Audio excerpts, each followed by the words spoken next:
હવે વાત કરીએ રાજકોટના ધોરાજીની। ધોરાજીના ગ્રામ્ય વિસ્તારમાં પણ ભારે વરસાદ। ધોરાજી, કલાણા, પાટણ વાવ, હડમતિયા, ભાડેર, ચીચોડ સહિતના જે ગ્રામ્ય વિસ્તારો છે ત્યાં વરસાદી માહોલ છે। ધોરાજીના પાટણ વાવમાં ધોધમાર વરસાદ ખાબક્યો। ઓસમ ડુંગર પરથી ધોધ વહ્યો। અદ્ભુત દ્રશ્યો કેમેરામાં કેદ થયા છે। કુદરતી સૌંદર્ય ધોરાજીના પાટણ વાવ નજીક આવેલા ઓસમ ડુંગર પર જોવા મળી રહ્યા છે।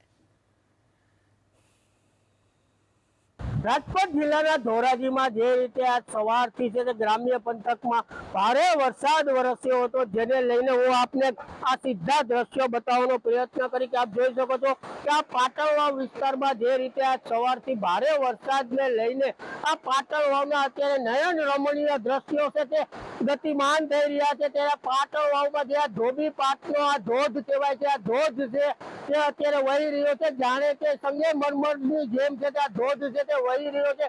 ત્યારે કહી શકાય કે અહીં ધોધનો આનંદ લેવા માટે સહેલાણીઓ પણ અહીં ઉમટી પડ્યા છે। આ સહેલાણીઓ પણ આ ધોધની છે તે મોજ માણી રહ્યા છે। ત્યારે કહી શકાય કે જે રીતે ધોરાજી ગ્રામ્ય વિસ્તાર છે, કલાણા, પાટણ વાવ સહિતના ગ્રામ્ય વિસ્તારમાં સવારથી ભારે વરસાદ વહેતા નદીની જેમ ખળખળ વહી રહ્યા છે। ધોધ છે જે પાટણ વાવના ધોબી પાટ ધોધ કહેવાય છે, તે આજે ડુંગરમાંથી જે રીતે પાણી વહી રહ્યું છે, જાણે કે કુદરતી સૌંદર્ય હોય તે અત્યારે તેવા દ્રશ્યો છે તે અત્યારે ગતિમાન થઈ રહ્યા છે। અને લોકો સહેલાણીઓ છે તે અત્યારે આ ધોધની છે તે મોજ માણી રહ્યા છે। ત્યારે કહી શકાય કે જે રીતે ધોરાજીમાં ગ્રામ્ય વિસ્તારમાં પાટણવા વિસ્તારમાં ભારે વરસાદને લઈને ઓસમ પર્વત ઉપરથી જે રીતે નયન રમણીય ધોધ વહી રહ્યા છે, જેને લઈને અત્યારે ચારે બાજુ છે તે હરિયાળી છવાઈ ગઈ છે।